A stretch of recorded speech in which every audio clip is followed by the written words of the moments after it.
세계 증시와 우리 증시를 짚어보는 3분 증시입니다. 연합인포맥스 권영욱 기자와 함께합니다. 안녕하십니까? 안녕하십니까? 네, 먼저 간밤에 미국 증시부터 정리해 주시죠. 네, 간밤 뉴욕 증시는 1월 연방공개시장위원회에 대한 실망감 속에 하락했습니다. 마감 가격을 살펴보면 다우지수는 전장보다 0.82%, S&P 500 지수는 전장 대비 1.61% 각각 내렸고요. 나스닥 지수는 2.23% 떨어졌습니다. 제롬 파월 연방준비제도 의장이 금리 인하를 서두르지 않겠다고 분명히 시사하면서 시장이 크게 실망했습니다.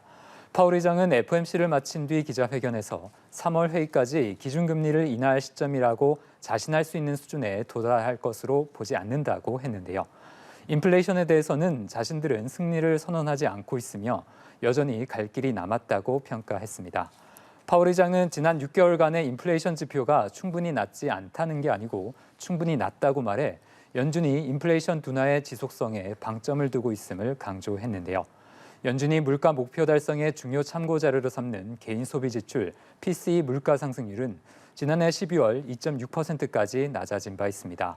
이렇게 연준이 중시하는 물가 지표가 둔화세를 이어가면서 시장에서는 연준이 5월에는 금리 인하를 시작할 것이라는 전망에 무게를 두고 있습니다. 네, 일단 시장은 이번 FOMC 결과에 크게 실망을 한 상태인데 월가 전문가들의 반응은 어떤가요?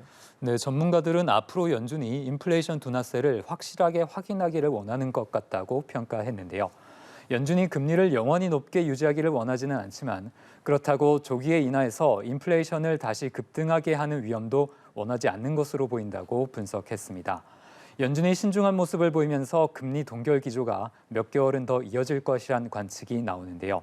다만 다른 한편에서는 물가 지표가 충분히 진전되면서 3월에 금리 인하할 가능성이 여전히 남아있다는 전망도 나오고 있습니다. 네, FOMC의 결정의 어떤 실망 속에 기술주의 낙폭이 두드러졌던 하루였던 것 같습니다. 네, 그렇습니다. 대형 기술주가 고점에 대한 부담이 있는 상황에서 FOMC 악재가 더해졌는데요. 하루 전날 실적을 발표한 알파벳의 주가가 큰 폭으로 밀리면서 기술주들은 이미 장 초반부터 하락세를 보였습니다. 알파벳은 분기 순이익과 매출이 예상치를 웃돌았지만 광고 매출이 생각보다 부진하면서 주가가 7% 넘게 하락했고요. 마이크로소프트도 실적 호조에도 주가가 2% 이상 내렸습니다. 이렇게 실적이 예상치를 웃돌았음에도 기술주들이 크게 하락한 데는 최근 급등에 따른 고점 부담이 작용하고 있는데요. 소문에 사고 뉴스에 팔자는 흐름이라고도 볼 수 있겠습니다.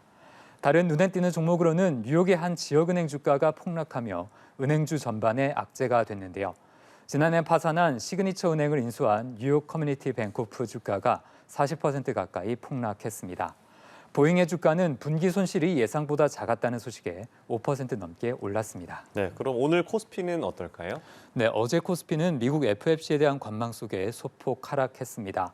지수는 2,490선에서 거래를 마쳤는데요. 오늘 코스피는 FOMC 결과에 대한 실망으로 하락세로 출발할 것으로 전망됩니다. 국내 증시도 FOMC를 크게 주목한 만큼 단기적인 약세 흐름은 불가피할 것으로 예상됩니다. 네, 일단 오늘 FOMC 결과에 실망을 했고 시장이 언제 바닥을 다질지 다시 한번 지켜봐야겠습니다. 네, 권영욱 기자와 함께했습니다. 고맙습니다.